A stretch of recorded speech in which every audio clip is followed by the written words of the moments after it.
Today on Cityline, we have a whole bunch of food waste. how to turn your food scraps into tasty trimmings. It's a zero waste showdown and you won't believe the results. That's very chefy of you. Then things heat up, talking athleisure wear. The zipper comes down to here, so you could wear a punch of color underneath. And you can wear a punch of nothing underneath too. Yes. Later, we're trash talking about garbage disposal, and I get put to the test. I would put it in there. Okay. And this, I think I would put in there as well. So both wrong. Oh. Learn how to make the right choices for your household and the environment. It's Cityline with Tracy Moore.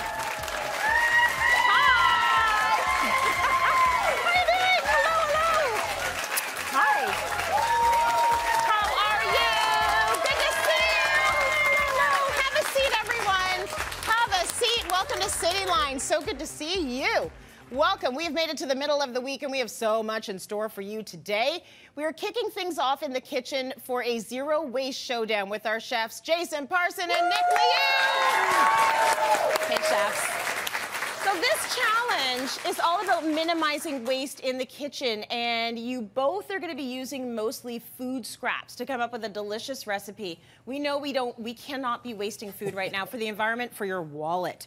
So Jason, I'm going to start with you. How do you minimize waste when you're cooking on a daily basis? Oh, you know, the thing is, I don't think of it as waste because I think of it as trim. I think of, when you just got to basically go out and buy what you need for a recipe.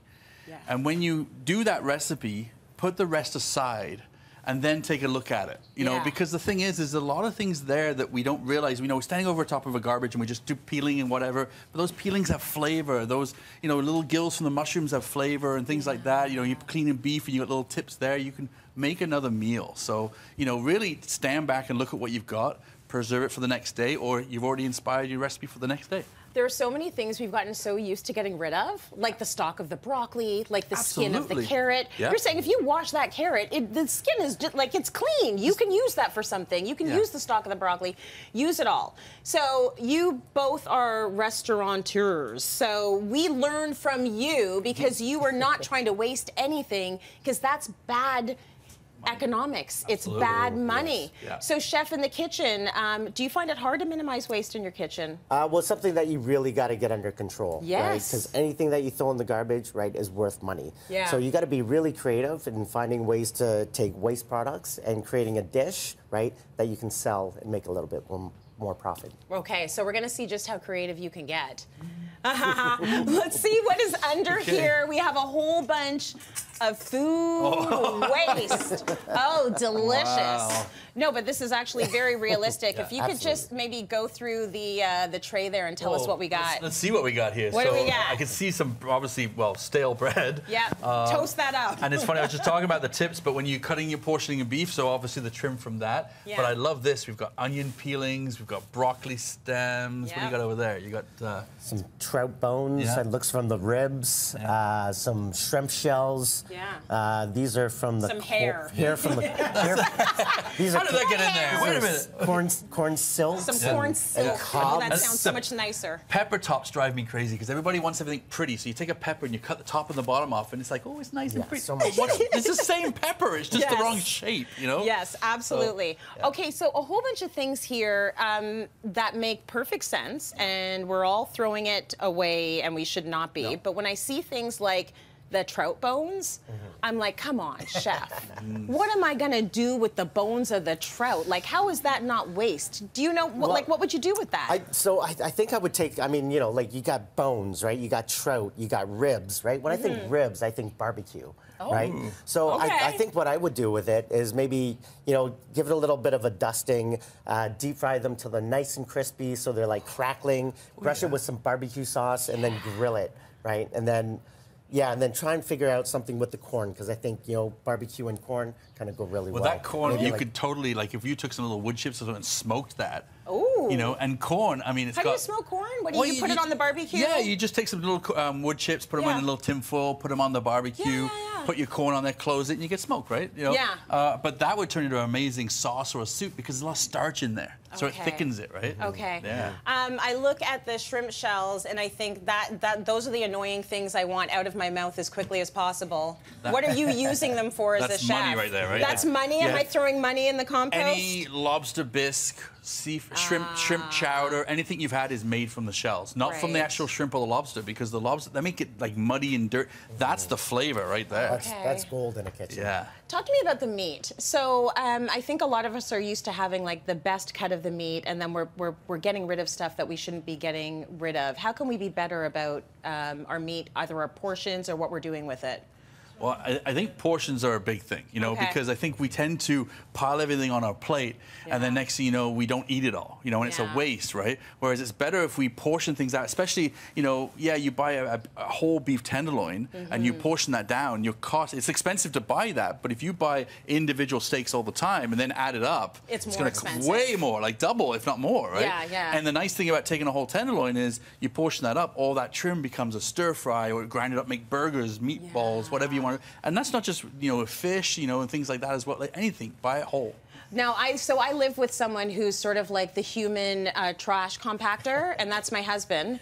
So if you are eating the wings and you don't finish the meat, he will finish it for you. And I'm just wondering, if you were at you're both in your restaurants and you see the stuff people send back, the waste they send back, does it not drive you insane? It drives me up. Yeah. Like that's food that there are people on the street that don't have food, and then they're wasting the food. So I think the rule of thumb is take what you need, don't take more. But you gotta have a good balance on a plate too, right? So to me, like, you know, a steak, like a nice tenderloin, you could do like 6 ounces, or fish about 6 ounces, right? But you don't put that on with 2 peas and a carrot and say, off you go, right? You gotta give it more vegetables to go with it, right? Right. Because so that they enjoy the whole meal, right? Yeah. I think if you just, like, a lot of us will make steak chips at home, so we have a steak and some French fries. And because the steaks are small, then we eat more fries, we eat more fries, we eat more fries. And next thing you know, the COVID belly's still hanging around, you know? Like, so you gotta be careful. It's well earned. I know. Okay, I love this. I'm gonna leave you both to get to work, because they're actually gonna whip up recipes throughout the show with all of the food. What are we calling them, Jay? Trimmings. Trimmings. Not scraps, trimmings. Not the scraps. We're gonna check in later on the final result. So let the cooking begin, all right? Speaking of living greener, because we are trying to save on food, today we're actually going to introduce you to a new Cityline expert whose sole goal is to save the planet. She's a sustainable queen, award-winning journalist, and she's the newest face joining our Cityline family of experts. Hi everyone, I'm Candice Batista, also known as Eco Candy, and I am so excited to be joining the Cityline family. With over 25 years in the game, she's hosted and produced 3 green TV shows and 13 eco documentaries. She's been trained by former Vice President Al Gore and has traveled around the world to report on the global impact of plastic. Almost all of the waste generated in India ends up either in landfill or waterways. Now she's sharing her expertise to inspire us all to live a little greener. I'm eager to show you how to make more eco-friendly choices without breaking the bank. Here she is now. Candice, welcome to the show. Thank you. Right here. Thank you. I'm so grateful to be here. I can't tell you how much. We are stoked. There's never been a better time to save the planet than now. Never. I mean, it really should have started years and years and years ago. I started years ago. You did start before it was even cool. You've been doing the work. You've done so much work in the green space, and you have a new book that is going to be coming out in the winter. How are you feeling about that? I'm so excited. That's so amazing. It's called Sustained, and essentially it's a framework to help you live a more sustainable life. Right. When I started this journey, it was very confusing because you don't really know what is actually eco, what isn't. Right. So this book, I've looked at criteria. So over my 30 years, I've developed a set of criteria that will help people to make better choices in different areas of their home. So the book goes through like your closet, for example, your kitchen. We talk quite a bit in the book about food scraps and what you can do with food and the problem with putting food in the garbage. Yes. So it offers the problems and then a ton of solutions, and really it's about saving money, because that is what going green is all about. It's not buying the latest, hottest product. Right. It's about using what you already have. Oh, I love that. And Thank you mentioned food in the garbage bin. We are going to be getting into that because, my goodness, my mind has been blown by the tips that you have. So today we're playing Trash Talk. And it's not about us, you know, getting mad at each other. No, not at all. It's about tossing certain things and where you should toss them. Tossing certain plastics in the recycling bin or mixing in food with waste and your regular trash. These are mistakes that can have really serious consequences for the environment. So what happens when we put the wrong trash in the wrong bin, Candice? So a lot of things happen. So when we look at a recycling bin, if you're putting containers in a recycling bin, let's say a peanut butter jar that has peanut butter in it, and you throw it in there without cleaning it, it's going to actually tarnish the whole batch. So when it gets to the recycling facility, there's no one there to open that jar and clean it out. That does not happen. It's not happening. So the whole thing gets tainted and maybe rejected at the recycling center, and then all of that good stuff that could have been recycled ends up in landfill. The other big issue is putting food in other bins other than the compost bin. Okay. When we put food in the garbage can and it heads to landfill, as it breaks down in landfill, it gives off something called methane gas. Methane gas is a global greenhouse gas. It's really one of the major contributors to climate change. It's actually worse than CO2. So we want to keep the compost food in the compost bin and not in the garbage bin. A lot of people think compost landfills are big compost piles. They're not. There's everything in there, and it takes decades and years for things to break down because of the nature of a landfill. Oh my gosh, so while I'm passive aggressively cleaning out my Nutella jar, do it. Do they want me to wrap it in a bow? They really do need it to be clean. Yes, they absolutely do. Or it's going to taint the whole thing. Yes, so it's good to clean out your stuff, and if you're not sure, don't be a wish cycler.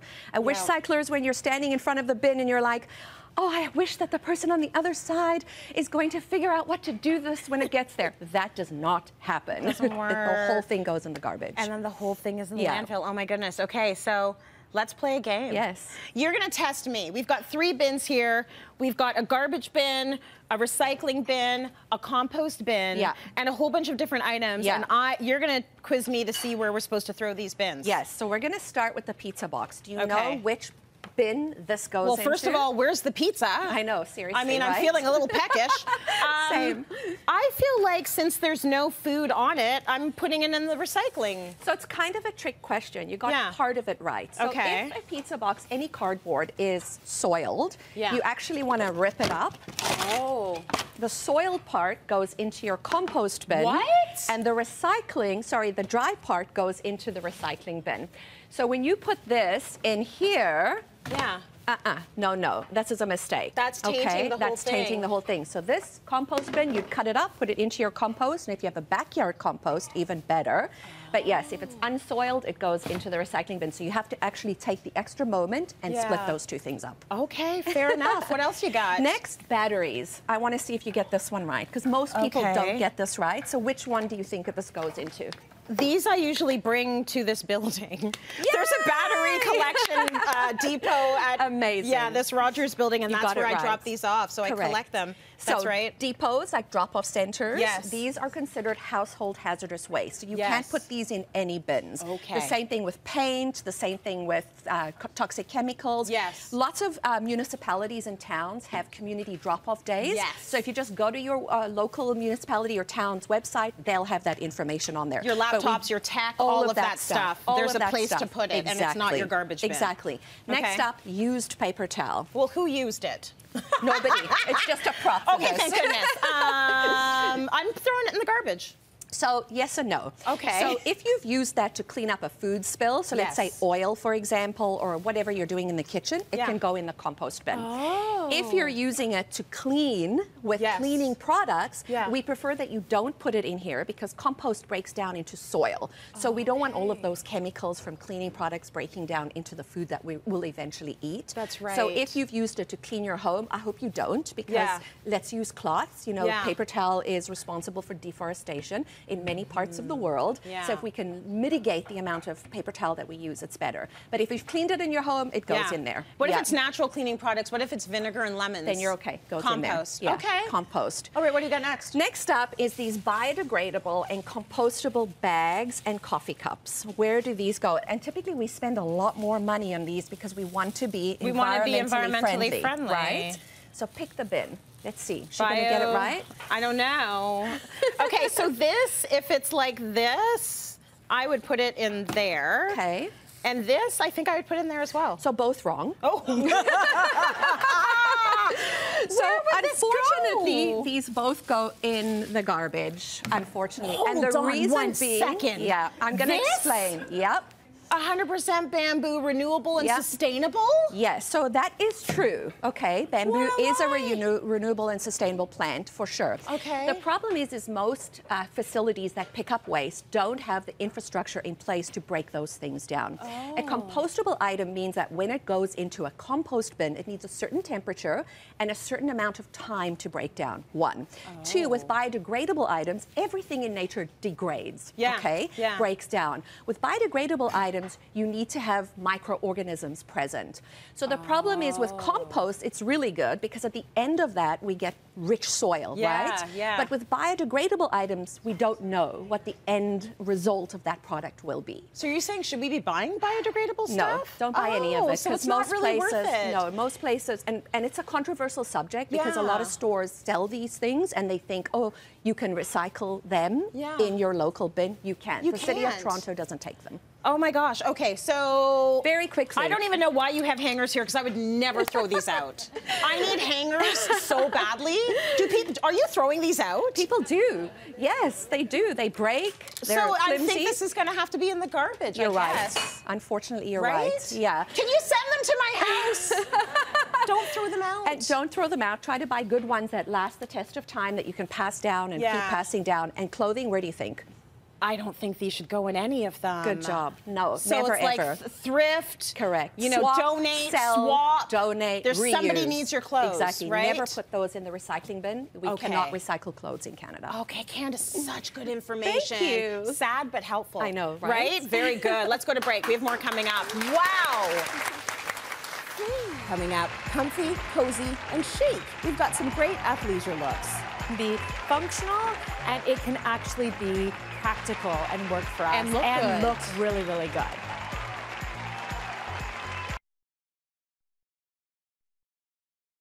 Cityline's Wellness Wednesdays is brought to you in partnership with Jamieson Vitamins. For everyday immune support, Jamieson is here for your health.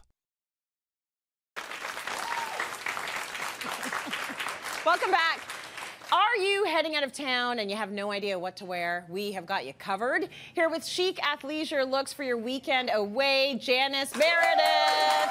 You've got the answers for us. Yes. I just want to go away. So what do we need to keep in mind when we're building our travel wardrobe this season? Well, we're all conscious of space, right? Nobody wants to check their luggage or carry big, bulky things. So it's all about packable things, you know, things that can do multi-duty, layering pieces. So fewer that can have more responsibility, more roles is what we want. And also those fabrics that are really going to travel well. They're water resistant. You know, you can just, you know, wipe something off of it, and you can just go and enjoy, and less preciousness about what we're wearing. And clothing that you're not going to want to whip off your body immediately when you get home. You know when you're wearing something, you're like, this hurts. Yes. Like you just want it off. You want stuff that feels good on the skin. I realized once I like sized up in my shoes, in my clothes, my jeans, I'm like, oh, I'm actually comfortable now.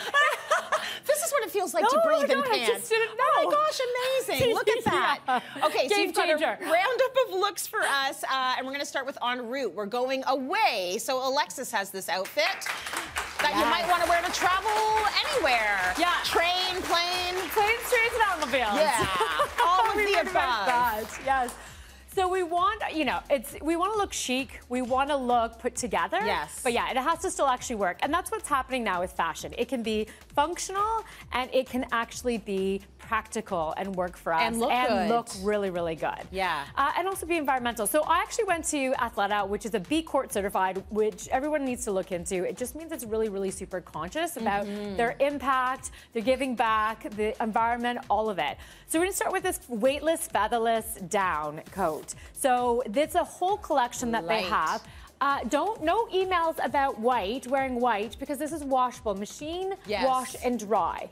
And now it's Primaloft in here, so that is not proper like feather down, it's synthetic. Yeah. So that's why you can't throw it in the washing machine. And this is a new cut that's wrapped, so it's super chic. If you're on an airplane, you could roll it up and use it as your blanket or a pillow. So yeah, we can open it up. It's got some great details in the back, so you can. It's got those bungees you can adjust and really like play with the shape. I just like how nice and light it is, because that's what you want when you travel. You're always on the fence. Do I even bring a coat? Yes, but you can. And I don't need the. I get that the coats have like the straps. You can wear it as a backpack. No, then my back is sweating. Right. I want it all on. You want it to be light. Yes. And we went with a seamless top underneath because this is going to. It's an athletic shirt, so it's got all of that, the properties of technical and wicking. Nice. But I like that it's got the collar, so you can pull out the collar up, or you can have it down, depending on how you're feeling in that second. Right. You're never gonna change. Cold, hot, cold, hot. Exactly. Yes. And now the pant. Super comfortable, very, very light. So you're going to, it's great to roll up and put in your bag for your traveling. It's got a nice wide waistband. Nice. So if you're sitting for a long time, there's nothing cutting in. If you spill anything, it's water repellent. It's so, the fabrics are really advanced. It's a fantastic way to go once you're there. Nice. You look beautiful. Thank you, Alexis. She's ready to go. Next, let's bring out Jane. If we were spending the day shopping, this is what you might want to wear. Yeah, so we're looking at layers, but things that, you know, because you're going into a store, back out on the street. Yes. So we want all these little things. We're going to start totally with the hat. Yeah. Can keep your heat in, but it's going to wick it away. And I know that sounds contradictory, but the keeping the heat in doesn't keep it against your skin. Oh, so that's the two pieces. And now we have an organic cotton hoodie. And you'll notice that it has the inside collar and the hoodie. So even when the hood is off, you still have that neck coverage, again, for warmth when you're outside. Yeah. This is a new cut of their, again, the Whisper Primaloft. It's the color for me. The color. Ooh. They have a great range of colors and sizes. They're going from double extra smalls up to like 3X or like a 24, 26 on the pants. So great range, and petite and tall, because we need a petite. Yes. But it's got great cuts. If you can turn sideways, we've got this great little detail, so it gives you a little bit more coverage. Oh, lovely. Great if you wanted to wear leggings, you're more conscious about your bottom. Yeah. And the pants they're a little bit like we're going up in density, but they're totally not going to snag. So you can be out and about. You have your shopping bag. She's got her own shopping tote, also from Athleta. And it's got all the little pockets inside. It's smartly done. It's going to be designed by women, I'm telling you. Right? It's got to be. You look great. Happy shopping. Yes. Have fun. All right, let's talk about your look. You look comfy. You look ready to do Pilates, yoga. Maybe you're going to work out a little bit, or maybe you're just going to go get coffee. I could do all of the above. Right? So I love that the's colors. Like, I'm not a super print person in my workout wear, but I love that it's these rich colors. Yeah. And can you feel this? Oh, I know. So it's like butter. It is. You it's can see from the drape. So I do have their long line sports bra, which I like because it's not so going to cut in. Right. So you get a really good line. Yeah. And I like a textured bottom. So yeah, it's got ribbing on it. Yeah, the bottom. And a nice high waist. Yes. So if you got that in a lighter color, you wouldn't be concerned about people seeing like panty lines or anything like that, which is nice. Very nice. Okay, next up we have Juliana. So she's going hiking. Yes. She's gonna go hiking on her vacay. She's a little active. Very nice. So you got to think layering. Got to think layering. Yeah. So a vest is perfect for hiking, right? Oh, so we've got this great cotton knit sweater, which again can go in the wash. Nice. And this vest, and as you said, their color selection is amazing. But I want to talk about this pant. So it's their technical hiking pant, a trek pant. Yeah. Even thicker again, and it's got lots of reinforcements. It's got this great little design band. So it's, again, that functional and fashionable all at the same time. And this new crossbody that they have. So cool. It's got all these, Look at, like, what do I put in there? My measuring tape? You're going to put your AirPods in there. Oh, my AirPods, of course. Or actually, somebody told me they put their car key in it, because you know we just have the fob. Oh, that's smart. The fob can go in there. That's very cute. And look at the wide. This is what you want to pay attention to, these details. The band. That's not going to cut in. And then we still have the purse over here. That's cool. This detaches, so this is a great little clutch for nighttime with the funky little detail. Oh, I like it. I like the whole thing, top to bottom. You look good. You don't even have to hike if you don't want to. I like it. Thank you so much. That looks great. Very nice. And we need to eat. We all got to eat. So let's have Lori show us how to look fine while we dine. it's lovely when you're going the way you want those looks. You can fold up but still are pretty. Yes, right? And it does, just because you're like, I think we're doing so many on our adventures these days. Yeah. So yeah, we're gonna start with the bomber, because the bomber is great. It's that same, like their endless pant. There's a whole endless collection. So this is actually also UPF rated. Now what that means is it's like sun SPF in clothing. So this is a 50, which means 1/5 of the sun rays are gonna go through. So, but it still feels lots of, like, movement, malleable. Yeah, very nice. And then this dress. So we're gonna talk about the dress, because it is, you could wear it as a tunic with leggings. It has a control panel built into the front. And it also has like the beautiful lining, like it's giving you shape. The lines are so fantastic, and that pocket being at the side, it's flat, but it's still great. Yeah. And we won't do it, but the zipper comes down to here, so you could wear a punch of color underneath. Excuse me. Okay. It's the Delancey dress, and we just you can wear a punch of nothing underneath too. Yes. Do whatever you'd like.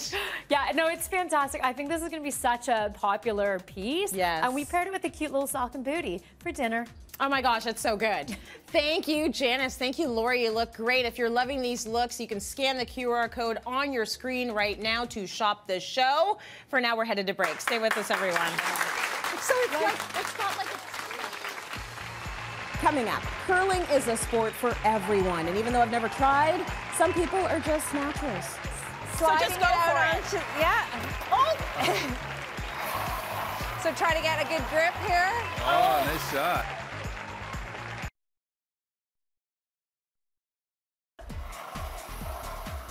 Welcome back, everyone. Curling, a popular sport in Canada, but not all Canadians are always represented in the game. Here to discuss inclusion in curling and give me a street curling lesson. Yes, they will. We've got Sabina But-Islam and Dr. Richard Norman of United We Curl. Welcome, welcome. Hello. You know what? For those who aren't familiar with curling, that's me. I'm not very familiar with curling. I think it looks cool. It looks awesome. There's a whole rink out here. Tell me how it works. So usually it's played indoors on ice. Yeah. But for today, yes, we have our friends at Rock Solid Productions have brought out this street curl setup. Yeah. So we, it's about 150 feet long, usually sheet of ice. The goal basically is to get your rocks into that target that's called a house. Yeah.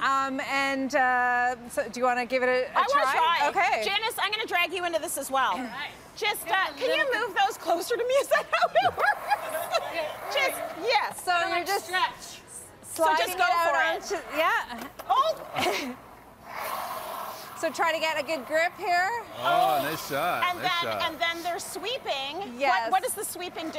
So usually on the ice, it's not just flat hockey ice. Woo! Okay, it's out. There's little pebbles of water droplets on the ice. Nice, Janice. And the sweeping melts that to help the rock go further or to help it curl one direction or the other. This is so cool. Janice, stop being so good. And the best part of curling is it's such a social game too. So your competitors 1 minute. Yeah. And then when you get off the ice, everybody sits around and has wonderful conversation, shares some refreshments, and has some great social time. Okay, that is so fun. We've got an audience member who actually curls. What's your name, hon? What's your name? I don't have a mic on you. Charlene, you go for it. You guys can hang out and enjoy a little bit. Dr. Rich, a PhD in curling. Yes. That is incredible. You are very accomplished, and I'd never heard of that before. So talk to us about the lack of diversity in this sport.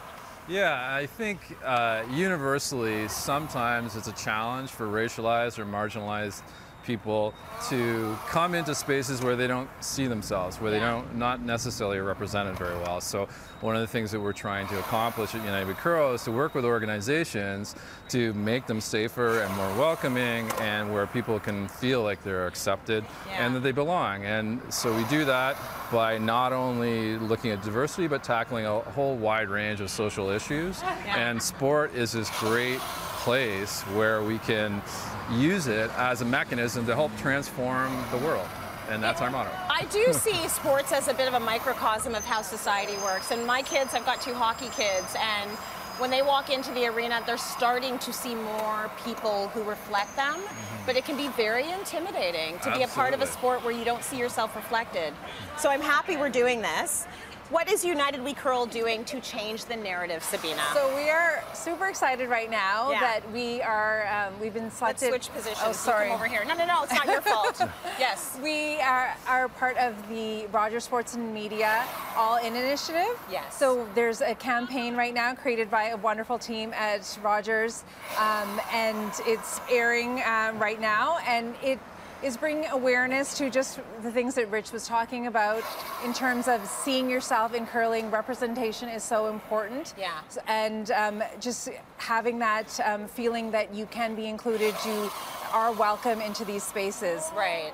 So that is, awareness is a big part of what we're doing right now. Yeah. And so the campaign brings that through social media as well. We're hoping people will connect with us. And then we want to continue to offer programming and being able to work with organizations. So I do run some youth programming. We had a summer floor curl program this year to introduce racialized communities to the sport, and then bring them out onto the ice in the fall. And we had winter programming as well on ice. And a lot of the parents who were watching their kids wanted to play as well. Oh, so it is a great sport. And, you know, just having, once you bring that trust and relationships together, then we can hopefully change the world and make some change in society. It's one step at a time. Absolutely. Dr. Rich, how long have you been curling for? When did you start? Well, I was brought into the sport about 15 years ago. Okay. And I curl occasionally. Yeah. But the game is so fun. And part of the reason why we're here today is that walking into a space and not seeing myself there, I was like, well, but this is a great game. Yeah. And we hope that everyone can play. When did you start, Sabina? I've been curling for 38 years. Oh my goodness. I was just a babe. Just a babe when I started curling. She started it too. Yeah, there you go. But you were what, like? I was 12. I'm 50 now. 12 years old. Yeah. And so you say you coach your kids curl? Absolutely, and you know, there aren't that many people who look like us in the curling community. Yeah. So, you know, sometimes there have been some uncomfortable incidents, but overall the joy that this sport has brought myself and my children and our family and the friends that we have made through it, you know, outweighs that immeasurably. So we just hope other people will, who are, you know, look like us and never thought that this would be something that they would try or have their kids try. We want them to be able to give it a try. I love it. I'm going to go look through PhDs for curling now. I'm very fascinated by that. I love that. Thank you so much to both of you, Dr. Rich and Sabina. Thank you to our players. Yeah, stay right there. You can keep throwing stones, throwing rocks. Throwing rocks, yes. Throw those rocks. Throwing stones, throwing rocks. Okay, before we head to break, everyone, we're going to take a quick peek into our kitchen right now. We've got Chef Jason Parsons and Nick Liu. They are throwing down for their zero waste cooking challenge using mostly food scraps to create yummy recipes. And I cannot wait to see the end result. Stick around. We've got something delicious coming up after the break.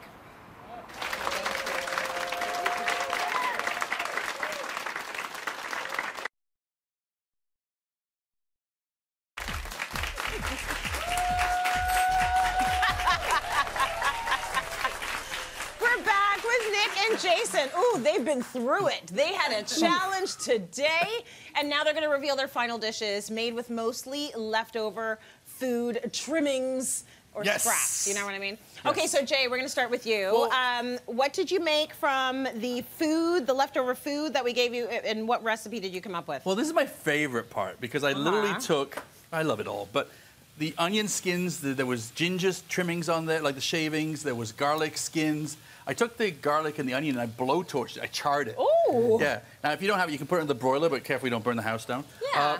And then I just threw in, you know, the little bit orange juice in the bottom of the carton. Threw that in there, you know. Okay. Some water, and I just simmered it. But if you could smell that. I can smell it. Isn't that amazing?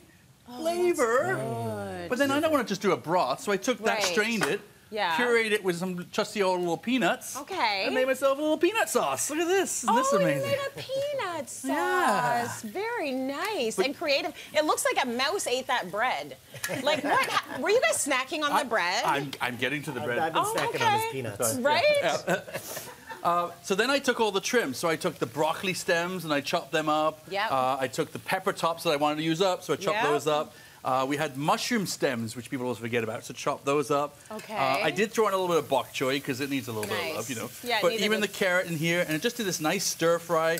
you know, and I've just got a beautiful. That's beautiful, Chef. Boom, like Very that. nice. And then beef. Yes. I took all the trimmings and I just marinated them with that little ginger that we had, some chilies, threw that on top. Look at that stir fry. This is a complete meal. Oh yeah, we're going. Beautiful. But I feel like it needed a little bit of texture on here. Okay. And so I asked the mouse if I could borrow some of his bread. What'd the mouse say? But stale bread. Throw it in the robo, blitz it up. I threw in a little bit of garlic and a little bit of butter, and then I pan-fried them, so I got fried breadcrumbs. Oh, nice. Look how crispy Very there. nice. Done. When we've got leftover baguette or leftover bread at home, which rarely happens because I'm a bread monster, there's a little tray that we keep in the oven. And so that's to make it crusty because it's going to become breadcrumbs. But that's such a beautiful meal. Chef Nick. Okay. What did you do? This is awesome. What did you do? Okay, so it smells amazing. So I've taken the corn and I scraped down the cobs, right? So there's a lot of stuff stuck on those cobs. Okay. And that's actually where like grits come from, right? So I'm making fresh grits. Oh, it's right? grits. So this looks like grits, but actually tastes like fresh corn. Okay. So I'm just gonna put a little bit of fresh corn grits on the bottom of that plate. Nice. And how do you love your grits? Like, do you like them more chunky, or you like them really like whipped through? I like my grits like smooth and creamy. Smooth. Got it. Yeah, you got it. That's the chef. Well, they Right? look It's gotta be clean and. You know. right. Yeah, They and then look I've good. got then I took the ribs. What's with you two and the blowtorch? What is going on here? We got to caramelize that sauce on there, Yeah, right? So, no, I like it. so I've got some barbecue sauce. Let's get that out of the way. I love how you wanna- deep fried this first. I think that's brilliant, right? So, sorry, what was that? So this is the trout ribs, right? So these guys these are here. the ribs that you made. So I've taken the rib. So you deep fried it? So deep fried that and glazed it in barbecue sauce. Oh. And then blowtorched it. blowtorch it. So glaze that stuff on. Yeah. I've got some kimchi that I made a couple days ago. Nice. Right?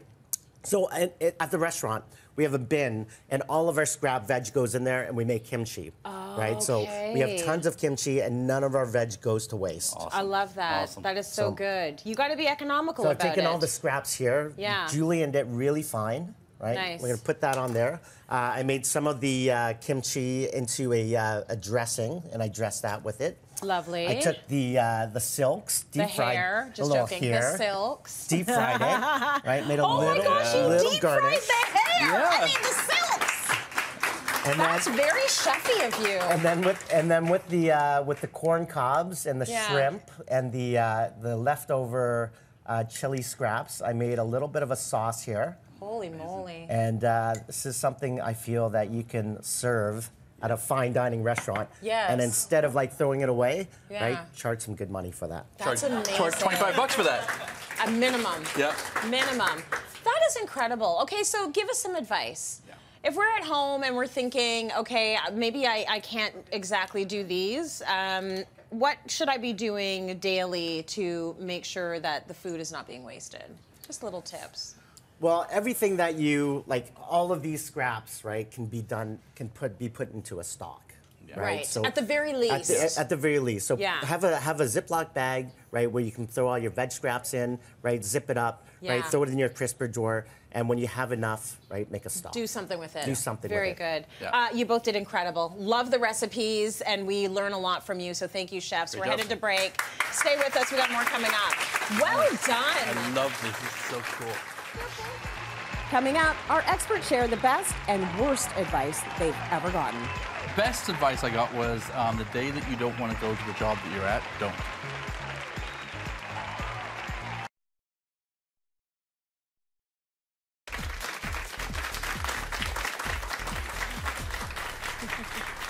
Every day on Cityline, our experts dole out great advice. I would say the best advice in the country. But what about the advice they've received and what has stuck with them? We're going to dive into some of that now. So I want to hear, like, best advice, worst advice. I love hearing bad advice. Because people love to offer their opinions on your life, right? Even if you haven't asked. So, Janice, I'm going to start with you. You've gotten some really, really good advice about taking on the opinions of others or maybe not taking them on.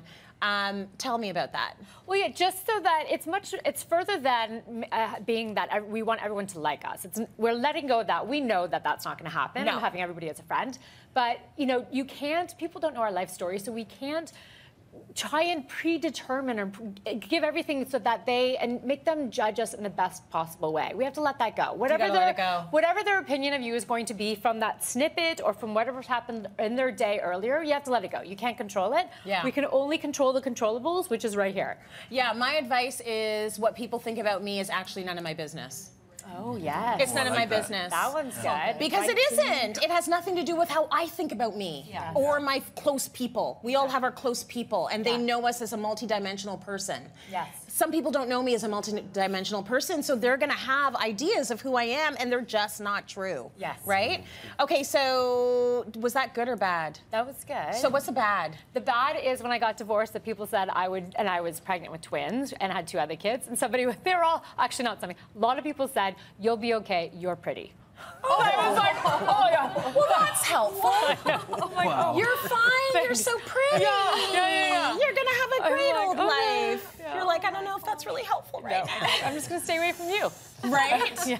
Okay, let's talk relationship advice. Candice, I'm going to you now. You say you received some really great advice that really stuck with you. Yes. For me, it's really understanding and getting rid of your expectations of other people and your partner. You kind of alluded to that. When you have expectations, you're always going to be let down. Right. Because the only thing that you can control really is how you react to the situation. So for me, I try not to have expectations with my husband. I fail a lot. Yeah, it's a constant work in progress. Yes. But that was big advice for me early on. I've been married for 25 years, a really long time. As he says, an eternity. Yes. You know, but yeah, it's working. It's, you know, if he doesn't do something that I don't like, it's my stuff, not his stuff. Oh, that's really good. Yeah. I won't be able to get through all this. Ams, how much do we have? A minute? We have about a minute. So let me go to Nick. You can pick worst or best. Let's go worst. Yeah, they're more fun. They're more fun. What have people told you? So I guess, you know, like before when I was young and inexperienced, you know, people were always like, oh, open a restaurant. You got to open your own restaurant. Open your own restaurant. Yeah. So I did open my own restaurant, inexperienced, you know, not too young, too immature, and, you know, had to fail a few times. Yes. So, you know, like, I kind of wish I didn't listen to that advice, but it did, in the long run, kind of make me prepared to open a successful restaurant. Everybody thinks they know what you should be doing, huh? Yeah. Do you notice that? Yeah. They think they know what you should do. Yeah. And you usually only comes with know. a finger. Yeah. Yes. You need to have your own restaurant. Or Come should. on. The word should. Right? Yeah. Jay, how about you? Worst or best? Best advice I got was the day that you don't want to go to the job that you're at, don't. Like if you don't go anymore, if you like don't, quit and you know, move on. I mean, you don't leave at that moment, but if you don't love what you do, then do something else. Because really, the secret to life is if you work like a lot of your life. So if you don't love it, then don't do that. We spend way too much time here to not like it. Exactly. Sorry, I was going to finish that sentence. Way too much time. Way too much time here. No, I actually like my job, and I know it's rare. It's very rare. Thank you so much for these nuggets. Amazing. Let's go to break. More coming up. Wow, that's a really good piece of advice. It's time to join the party. We want to shower you with fun, prizes, and unbelievable surprises. Are you ready for this?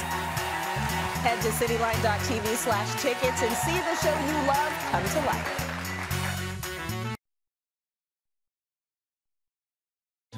Now you can have Cityline's experts at your fingertips. So spill the tea. What's the secret? Upload your video questions to submissions at cityline.tv. Escape with Cityline.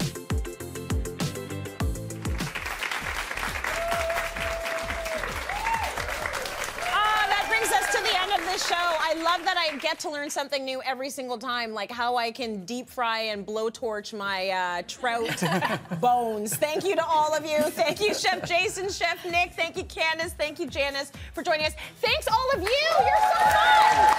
Fantastic. We grew together. And all of our people